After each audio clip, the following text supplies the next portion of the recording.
아버지 참 감사드립니다. 하나님 이 시간에는 하나님의 말씀을 나눕니다. 하나님 이 말씀을 전하는 주의 종의 이 입술이 사람의 지혜나 능으로 하지 아니하고 오직 맡기신 하나님의 말씀만 온전히 전하게 하여 주옵소서. 하나님 그리할 때에 이 말씀을 듣는 모든 주님의 귀한 백성들, 주의 자녀들, 주의 성도님들이 이 말씀을 사람의 이야기로만 듣는 것이 아니라 살아계신 하나님의 말씀으로 받아서 우리의 삶 가운데에, 우리의 심령 가운데 참된 위로와 평안이 있고 참된 깨달음과 변화가 있도록 인도하여 주옵소서. 감사드리며 우리 주 예수 그리스도 이름으로 기도합니다. 아멘. 오늘 우리가 함께 읽은 이 본문은 사실 좀 자주 접해본 본문입니다. 특별히 어린 아이들을 대상으로 하는 이런 설교나 예배에서 자주 인용되는 본문인데요. 처음 오후 예배 설교를 이제 제가 이렇게 하게 되면서 참 고민을 많이 했습니다. 어떤 말씀을 나누어야 할까? 왜냐면은 제가 새벽 기도는 이제 베드로전서 강해를 천천히 순서적으로 하고 있고, 또 청소년부 예배는 9월부터 8월까지 이제 창세기부터 요한계시록을 1년짜리 스케줄을 딱 짜서 순서대로 이렇게 하다 보니까 뭐 설교 준비하는 게 그렇게 어렵지가 않은데, 그러니까 이거 하면 되겠네가 있는데, 이 오후 예배는 언제 돌아올지도 모르는데 진짜 어떻게 하면 좋을까 이렇게 참 두렵고 떨리는 마음으로 정말 많이 고민하고 기도하면서 준비했습니다. 그런데 그러던 차에 요 몇 주간 제 마음 가운데 하나님께서 주시는 한 생각이 있어서 그것을 한번 나누어 보려고 합니다. 그것은 바로 예배입니다. 요 몇 주간 여러 가지 일들을 통해서 예배에 대해서 묵상하는 계기들이 좀 많이 있었습니다. 그런데 특별히 제가 설교자로 부르심을 받았는데, 정말 성도들 앞에서 설교하는 나 자신이 정말 하나님 앞에 똑바로 서 있는가, 정말로 하나님과의 1:1 관계 가운데 깊은 교제를 나누고 있는가, 이런 고민들을 계속해서 했습니다. 그러면서 저는 이 질문을 저에게 합니다. 나는 예배자인가? 여러분은 예배자이십니까? 오늘 함께 읽은 본문은 사무엘서입니다. 이 사무엘서는 시간적으로는 사사기의 뒤를 이제 이으면서 혼란스러웠던 사사시대를 지나서 사무엘과 사울을 거쳐 다윗에 이르러서 왕정시대, 이스라엘 왕국이 단단하게 되어지는 이 과정을 그리고 있는 책이 바로 사무엘서입니다. 이 사사시대를 종결짓는 마지막 사사이면서 또한 새로운 왕정시대의 왕에게, 그러니까 뒷시대의 마지막 사사이면서 새로운 시대의 왕에게 기름을 붓는, 말하자면 대관식을 수행하는 사람이 바로 이 사무엘입니다. 오늘 본문은 바로 그 사무엘이 처음으로 하나님의 부르심을 받는 장면입니다. 이 장면을 통해서 하나님께서 이 시대 가운데 어떤 사람을 찾으시며 또한 우리는 어떻게 여기 반응해야 할지 함께 나누어 보려고 합니다. 가장 먼저 이 시대는 어떤 시대일까요? 오늘 본문은 이렇게 시작합니다. 3장 1절을 보시면은 아이 사무엘이 엘리 앞에서 여호와를 섬길 때에는, 그때에는 과연 어땠을까요? 그때에는 여호와의 말씀이 희귀하여 이상이 흔히 보이지 않았더라. 여호와의 말씀이 희귀하여 이상이 보이지 않았던 시대라고 합니다. 하나님과 사람은 다릅니다. 하나님은 창조주이시며 우리는 피조물입니다. 하나님은 무한하시며 사람은 유한합니다. 하나님은 전지전능하시며 우리는 능력에나 지식에나 한계가 너무나도 많습니다. 하나님에 비하면 우리는 아무것도 아닌 존재이지요. 그렇기 때문에 사람은 사람의 능력으로는 하나님을 알 수가 없습니다. 그래서 하나님께서는 스스로를 우리에게 알려주십니다. 그것을 두 글자로 계시라고 하지요. 하나님이 우리에게 이렇게 알려주시는데 그 계시의 방법이 무엇이냐? 그 계시의 방법이 만약에 저 하늘에 하나님이 이렇게 우르르 나타나셔서 뭐 구름으로 나타나셔가지고 누구야 이렇게 하여라 이렇게 하면은 얼마나 쉬워요. 그렇게 하면 되겠군 하면 되는데, 그것이 아니라 하나님께서는 이 말씀으로 스스로를 계시하십니다.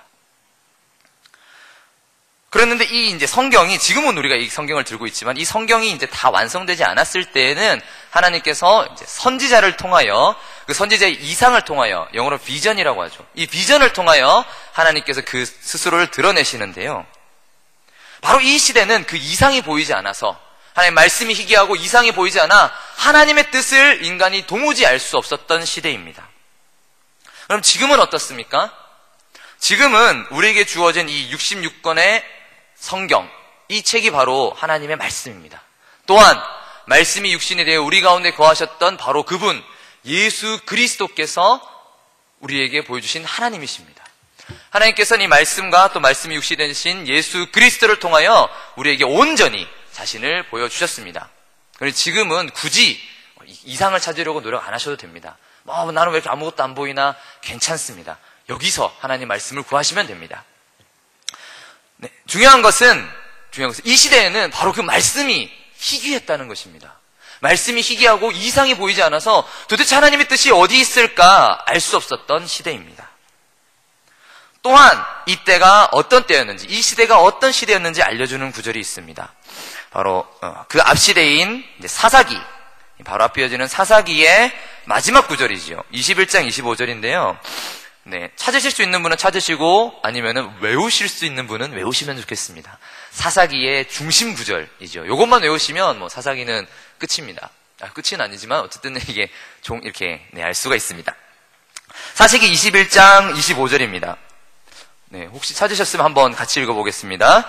그때에 이스라엘에 왕이 없으므로 사람이 각기 자기의 소견에 옳은 대로 행하였더라. 아멘. 그때에 바로 사무엘이 엘리 앞에 있었던 그때, 그리고 그 시대가 어떤 시대였느냐? 이스라엘에 왕이 없으므로 사람이 각기 자기 소견에 옳은 대로, 자기의 소견에 옳은 대로 행했던 시대입니다. 아니 근데 왜 왕이 없습니까? 물론 아직 다윗 왕이 없으니까 왕이 없다고는 하지만 이때 왜 왕이 없습니까? 하나님이 몸소 그대로 왕이 되어주시지 않았습니까? 홍해를 가르시고 구름기둥과 불기둥으로 인도하시고 또한 만나와 메추리로 먹이시고 아말렉을 무찌르시고 여리고를 무너뜨리시고 다 하나님의 힘이요, 하나님의 지혜요, 하나님의 능력 아니었습니까? 언제 이스라엘이 왕이 없어서 광야에서 줄이고 전쟁에서 졌단 말입니까? 왕이 있었습니다. 하나님께서 왕이셨습니다. 그런데 그 왕을 거부한 것입니다. 이게 바로 성경이 말하는 죄입니다. 하나님의 왕 되심을 거부하고 왕을 달라, 내가 왕이 되련다. 나중에 보시면 사사기에 보시면은 기드온의 아들이 이름이 아비멜렉입니다. 이 뜻이 뭐냐면 멜렉이 왕이고요, 아비가 우리 아버지인데 우리 아버지가 왕이다 이 말입니다. 그러면은 자동으로 자기가 뭐가 됩니까? 나도 왕이다 이거죠. 이렇게 왕을 참칭하는 시대, 하나님이 왕이 아니라 내가 왕이고 또 왕 될 만한 좀 괜찮은 사람 없나 하고 찾아다니는 시대, 이 시대가 바로 이 사무엘의 시대였습니다. 그랬기 때문에 왕이 없다고 생각하니 각기 소견에 옳은 대로 자기 마음대로 행했던 것이죠. 이게 바로 포스트 모던 아니겠습니까? 현대시대를 포스트 모던 사회라고 하지요. 어려울 것 없습니다. 사사기가 포스트 모던입니다. 자기 소견에 옳은 대로 행하는 것. 우리 이 품 안에 있는 이 작은 전화기 하나로 온 세계 사람들이 자기 생각에 옳은 걸 다 떠들고 그대로 행동하는 시대가 바로 지금 현실, 이 시대 아니겠습니까? 또한 이때는 어떤 때냐? 다시 본문으로 돌아가세요. 계속 왔다 갔다 해서 죄송합니다. 다시 본문으로 돌아오시면 본문 3장 2절입니다. 사무엘상 3장 2절에 엘리의 눈이 점점 어두워 가서 잘 보지 못하는 그때에, 여기도 때지요. 이때가 어떤 때냐? 엘리의 눈이 어두워 가서 잘 보이지 아니하던 때라고 합니다. 물론 실제로 엘리의 시력이 어두워졌을 수도 있습니다. 저도 요즘 눈이 자꾸 침침해가지고 이렇게 갔더니 그 눈이 그게 아니래요. 그냥 그냥 안경을 바꾸시면 되겠다고. 사실 이게 안경이 제가 부러져가지고 옛날에 끼도 안경을 꼈더니 안 보이더라고요. 그래서 안경을 새로 하면 되는구나 했는데, 지금 이 엘리의 눈이 흐려졌다는 것은 실제로 엘리가 뭐가 좀 안 보이신다 이 얘기도 되겠지만, 더 중요한 것은 다 아시죠? 영적으로 눈이 흐려졌다는 겁니다.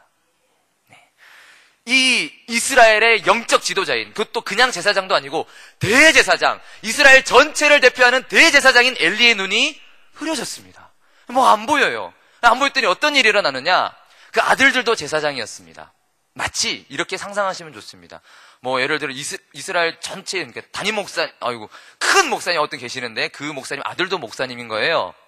성전에서 수종을 드는데 사무엘상 2장에 보시면 어떤 내용이 나오느냐? 2장에 보시면 이 제사장들이, 이 아들들이 무슨 짓을 하냐면, 제사를 드리려 이제 솥에다가 고기를 끓이는데 거기다가 아무거나 이렇게 커다란 갈고리를 걸어가지고 나오는 거는 내 거, 안 걸리는 거는 하나님 거.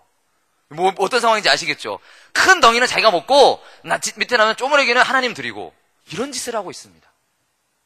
또요, 성전에 기도하러 오는 여자 성도들과 동침합니다. 성전에서요.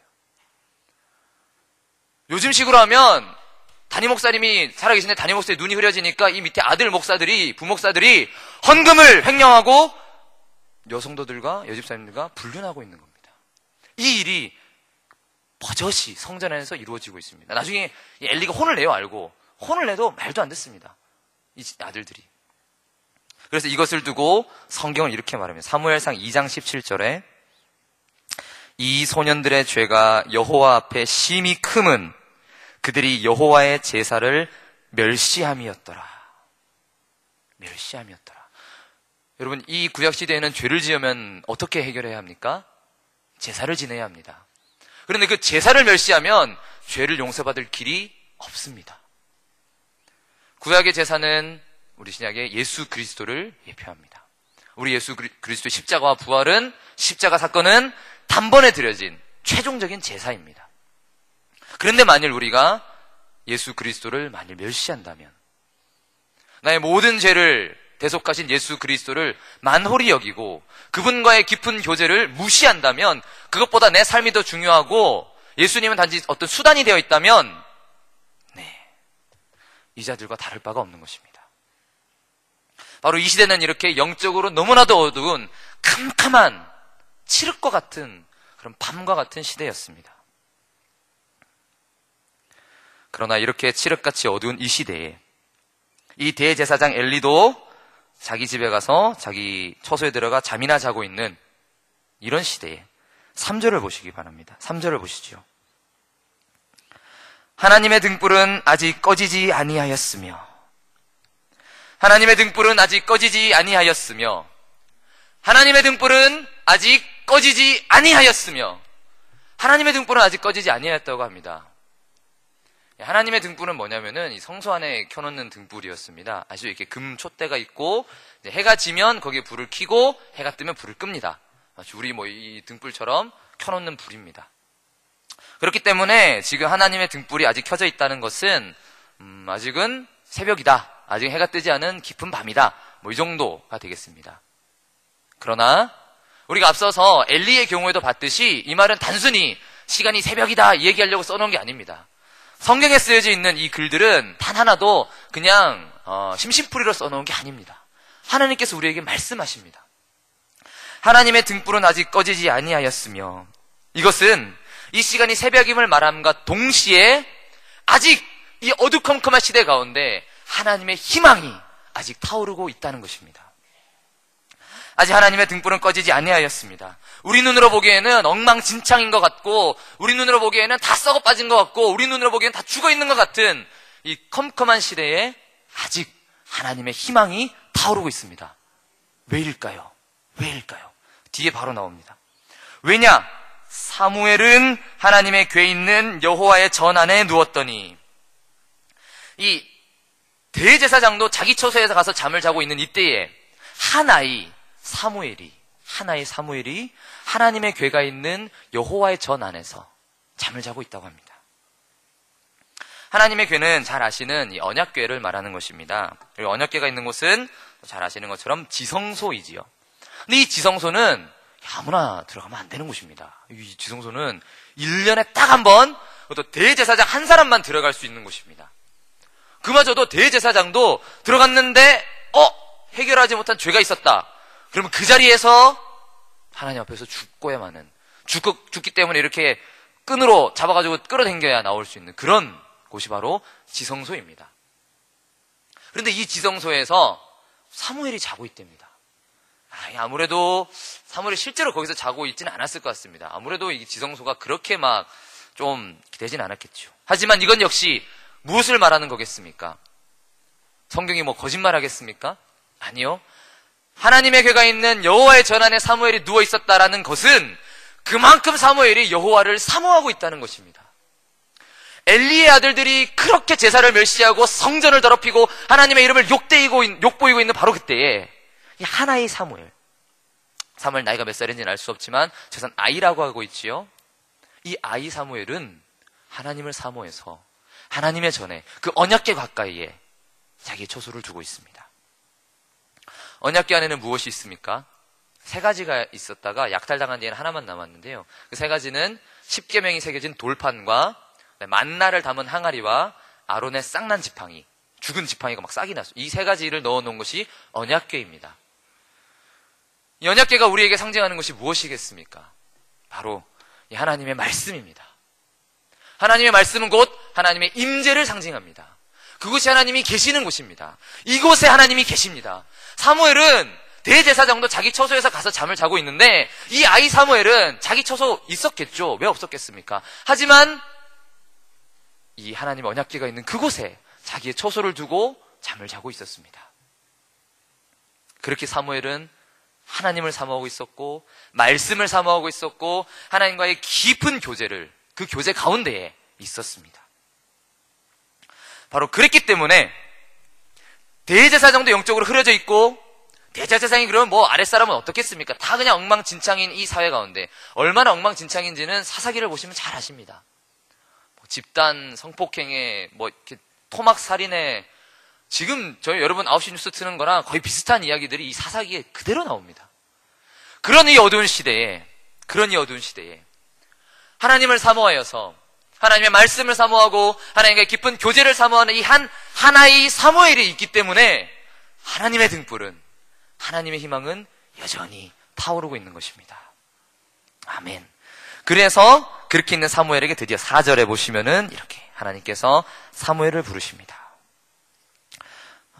영어 성경은 재밌게도 여기서 끝나요. 여호와께서 사무엘을 부르시는지라 이러고 4절이 끝나요. 그래서 되게 흥미진진합니다. 부르시는지라, 그래서 무슨 일이 일어날까 이렇게 흥미진진한데 우리 한글 성경은 답을 주죠. 기다릴 수가 없으니까 답을 주는데 그건 무엇이냐? 그가 대답하되 내가 여기 있습니다. 처음에는 엘리가 부른 줄 알고 저 여기 있는데요 했다가 아니네 이렇게 하는 내용이 뒤에 쭉쭉 나옵니다. 근데 이 이야기들은 또 다음에 또 기회가 되면 나누면 좋겠고요. 어쨌든 이런 과정을 통해서 하나님께서 사무엘을 부르시고 그래서 어떻게 되느냐? 좀 더 지나서 19절을 보시겠습니다. 3장 19절. 그렇게 하나님께서 사무엘을 부르시고 이제 사무엘을 통해 하나님의 말씀이, 그전에는 말씀이 희귀했던 시대였는데 이제 드디어 사무엘을 통해서 말씀이 전해집니다. 19절.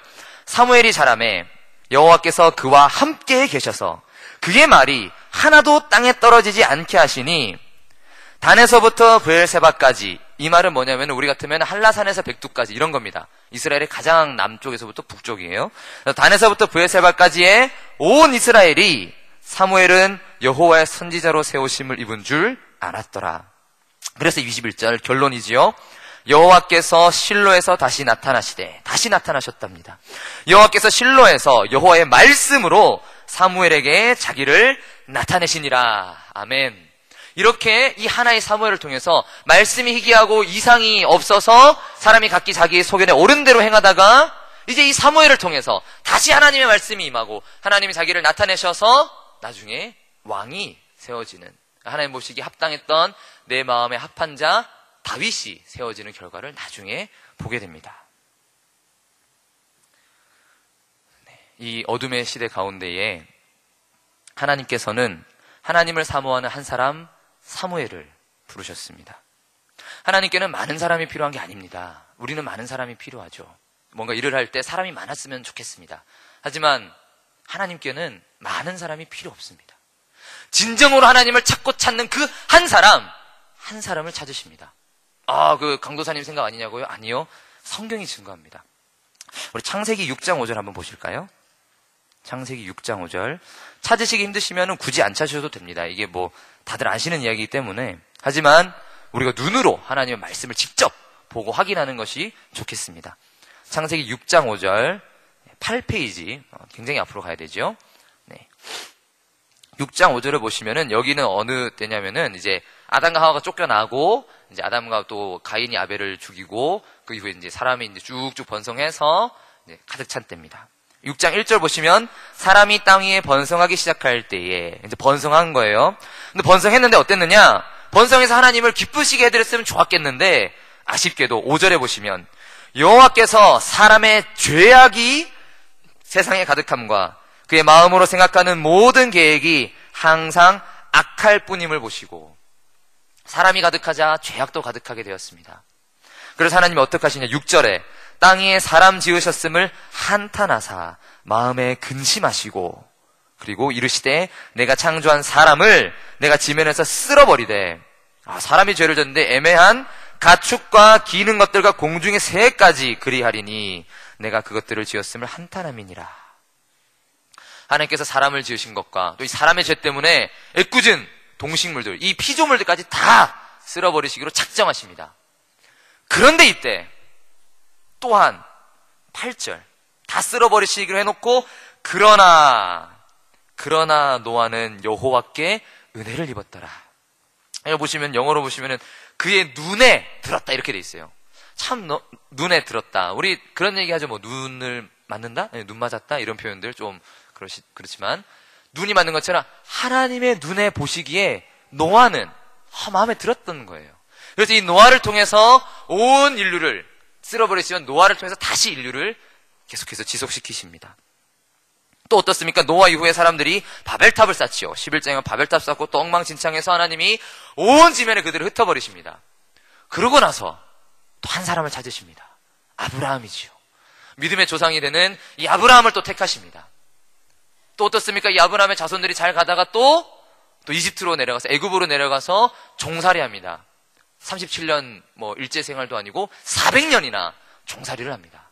이 400년의 종살이가 끝날 때쯤에 출애굽 보시면은 이들이 하나님 앞에 그 고통을 토로하자 그 고통하는 소리, 부르짖는 소리를 하나님께서 들으셨습니다. 그것이 하나님께 상달된지라. 하나님께서 그 말을 들으시고 그 부르짖는 소리를 들으시고 어떻게 합니까? 한 사람을 택합니다. 누구입니까? 모세지요. 모세를 택하십니다. 모세를 통하여서 이스라엘 민족을 구원해내십니다. 이렇게 하나님께서는 어린 사무엘도 부르시고 또한 나이 80세의 모세도 부르십니다. 남자만 부르십니까? 기생이었던 라합도 쓰십니다. 또 그렇습니까? 이렇게 대단한 일을 하지 않아도 한나 보십시오. 한나가 한 거는 좀 폄훼하긴 그렇지만 두 가지 하셨습니다. 기도하시고 아이를 낳았습니다. 요 두 가지 하셨는데 이 한나를 통해 또 사무엘이 태어나고 이 사무엘을 통해 역사가 바뀌는 일이 일어났습니다.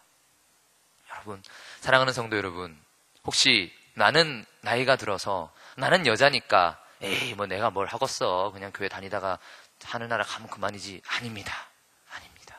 하나님께서는 우리의 나이가 어떠하든지, 나이가 어린아이든지 나이가 많은 할머니든지 또는 힘이 강건한 청년이든지 아니면 아무 지식도 능도 돈도 아무것도 없는 사람이든지 그 어느 것에도 상관없이 하나님은 우리를 사용하십니다.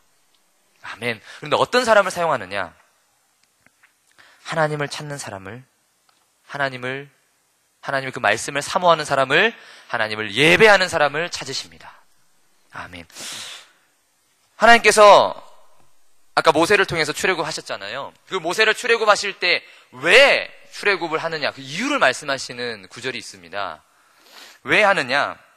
4장 18절입니다. 여기 보시면 이렇게 말씀합니다.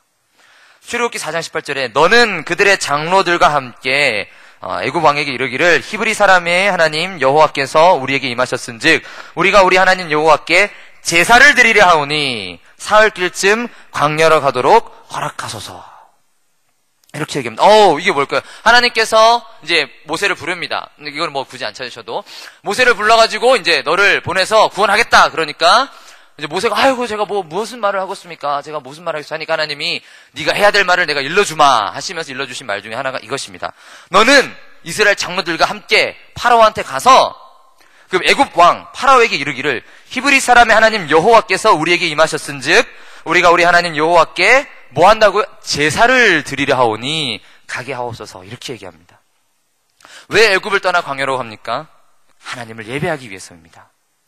홍해를 가르치고 이스라엘을 구원하신 이유는 바로 이 이스라엘이 하나님을 예배토록 하기 위해서입니다. 그래서 그 10가지 재앙으로 그 애굽의 모든 우상을 다 하나하나 격파하신 겁니다. 아니, 더 나아가서요, 구원의 목적만 예배가 아닙니다. 우리를 만드신 창조의 목적 그 자체가 예배입니다. 이사야 43장 21절은 이렇게 말합니다. 외우기도 쉽습니다. 4321. 43장 21절은 이렇게 말합니다. 이 백성은 내가 나를 위하여 지었나니 나를 찬송하게 하려 함이라. 아멘. 모든 만들어진 것은 만든 사람의 그 목적에 부합할 때 가치가 드러납니다. 예를 들어 연필이 있습니다. 연필이 있으면 이 연필은 어떨 때 가장 그 가치가 드러납니까? 글씨 쓸 때죠. 이 연필을 가지고 귀를 파고 있으면 이 연필이 연필 잡지가 않습니다. 우리도 귀를 상하고요. 왜냐면 제가 연필로 귀를 자주 파거든요. 그래서 이럴 때 이제 연필은 연필 잡지 못한 거죠. 우리도 마찬가지입니다. 우리도 하나님께서 우리를 왜 만드셨습니까? 하나님 예배하기 위해, 하나님과 교제하기 위해 만드셨습니다. 그런데 우리가 하나님께 예배하지 않을 때 어떤 일이 일어납니까? 가치가 땅에 떨어지는 것입니다. 우리는 하나님을 예배할 때 우리의 가치가 가장 잘 드러납니다. 오늘 본문은 그렇게 하나님을 예배하는 사람, 하나님과 깊은 교제 가운데 있는 한 사람, 그 한 사람을 하나님께서 찾으시며 그 한 사람 때문에 하나님께서 이 어두운 시대 가운데 희망의 등불을 끄지 아니하시고 계심을 보여주고 있습니다. 아멘. 주 안에서 사랑하는 성도 여러분, 이제 말씀을 맺겠습니다. 오늘 이 본문은 사실 1차적으로는 목회자들을 향한 말씀입니다. 왜냐하면 이 이어지는 본문은 이제 엘리 제사장 가문이 어떻게 몰락하고 사무엘 제사장이 나오는가, 이 제사장 가문의 권력 변환 이런 거를 다루는 본문입니다. 그렇기 때문에 이 오늘 본문은 이스라엘의 영적 지도자들에 대한 이야기이면서 동시에 오늘날의 영적 지도자를 향한 말씀입니다. 성소에서 제사를 돕는 이들이 오히려 제사를 멸시할 때 어떤 일이 일어나는지 똑똑히 보아라 하고 주신 말씀이 이 사무엘상 3장입니다. 그렇기 때문에 사실은 저야말로 이 말씀 앞에서 가슴을 치고 회개해야 합니다. 이렇게 당당하게 사람들 앞에서 소리치고 있을 때가 아니라 저야말로 조용히 방문 걸어 잠그고 골방에서 회개해야 하는 본문이 이 본문입니다. 이 영적으로 어두운 시대에 너도 혹시 엘리처럼 눈이 흐려져 있지는 않니? 이 영적으로 어두운 시대에 나는 하나님과 깊은 교제를 가지고 있는지, 이 어둡고 타락한 시대에, 날이 갈수록 더 타락해지는 시대에 정말로 눈물로 기도하며 하나님 붙들고 있니? 이렇게 저에게 묻는 본문입니다. 고 오카는 목사님 영화가 최근에 나왔는데 그 영화의 한 장면에 이런 부분이 있습니다. 오카는 목사님이 이렇게 이야기하십니다. 오늘날 이 땅의 모든 문제는 교역자의 문제입니다. 교역자가 돈 사랑하지 않는데 성도들이 돈 사랑하겠어요? 교역자가 음란하지 않는데 성도들이 간음죄를 범하겠어요? 교역자가 거짓말을 하지 않으려고 하나님 앞에 벌벌 떠는데 성도들이 거짓말을 하겠어요? 이렇게 얘기하십니다. 제 말이 아니라 오카는 목사님의 이야기입니다. 성대모사를 잠시 했는데요. 여러분, 웃으면서 얘기하지만 이 질문이 그 영화를 보는데 정말 제 가슴 후벼 팠습니다. 나 진짜 똑바로 사는 거 맞는가? 나 진짜 하나님 사랑할까? 그런데 여러분은 어떻습니까? 저만 그렇습니까? 우리 목회자들한테만 하는 이야기일까요? 여러분은 어떻습니까? 여러분 하나님 사랑하십니까? 하나님 진짜 진실로 사랑하십니까? 정말로 마음과 목숨과 힘을 다해 사랑하십니까? 네, 사랑하시는 줄로 믿습니다. 사랑하실 것입니다. 하지만 정말 이 시간에 내가 정말 하나님 사랑하는지 한번 돌아보았으면 좋겠습니다. 사랑하는 성도 여러분, 예배하는 여러분이 여러분의 가정의 등불입니다. 사무엘이 시대의 등불이었듯 예배하는 여러분이 여러분의 가정의 희망의 등불입니다. 예배하는 여러분이 여러분의 직장의 희망의 등불입니다. 예배하는 여러분이 이 땅의 등불입니다. 예배하고 있는 우리가 이 양산의 등불이며 이 나라의 등불이며 이 민족의 등불이며 열방의 등불이며 온 누리의 희망의 등불입니다. 우리 그 마음을 가지시길 바랍니다. 예배가 희망입니다. 예배가 생명줄입니다. 이 예배 가운데 나오실 때에 물론 압니다. 우리가 생업이 참 힘들지요. 수요 예배, 금요 예배 힘들지요. 직장 가고 회식하고 또 남편 밥도 해줘야 되고 애들 학원도 보내야 되고 할 건 참 많습니다. 네. 저도 뭐 어떻게 모르겠습니까? 하지만 죽는 그 자리가 사는 자리입니다. 이렇게 하면 죽을 것 같고 내가 손해보는 것 같고 하나님 찾으러 나오는 그 시간이 좀 아깝기도 하고 이 시간에 내가 일하면 돈 덜 벌겠네 이런 생각 들 때가 있을 것입니다. 하지만 죽는 그 자리가 사는 자리입니다. 십자가가 없으면 부활도 없습니다. 십자가가 있기에 부활이 있습니다. 예배하는 자리가 혹 귀찮으실 때가 있습니까? 죄송하지만 예배가 우스울 때가 있습니까? 이거 뭐라고 뭐 앉아있다고 뭐 되겠나? 맨날 똑같은 소리 하는데 혹시 그런 생각 하신 적 있습니까? 회개하시기를 주님의 이름으로 축원합니다. 우리가 예배 가운데 매일의 예배 가운데 내 삶의 예배 가운데 우리가 하나님 앞에 겸손히 주님 사모하면서 나아갔으면 좋겠습니다. 함께 그렇게 우리 주님을 예배합시다. 우리를 부르신 아버지 하나님과 우리를 위하여 죽으신 아들 예수 그리스도 또한 지금 우리와 함께 하시는 오늘 성령 강림 주일이지요. 지금 우리와 함께 하시는 성령 하나님 이 삼위 하나님과 깊은 교제에 들어가시는 우리 모든 성도님들 되시기를 간절히 바랍니다. 아멘. 우리 찬양팀 한번 잠깐 나와주실래요? 짧게 우리 찬양 한 곡 했으면 좋겠습니다. 혹시 성도님들께 조금 이게 안 익숙한 찬양일 수도 있는데요. 오늘 이 설교 제가 준비한 말씀과 참 많이 이렇게 어울리는 찬양이라서 제가 한번 찬양했으면 해서 이렇게 부탁을 드렸습니다. 네.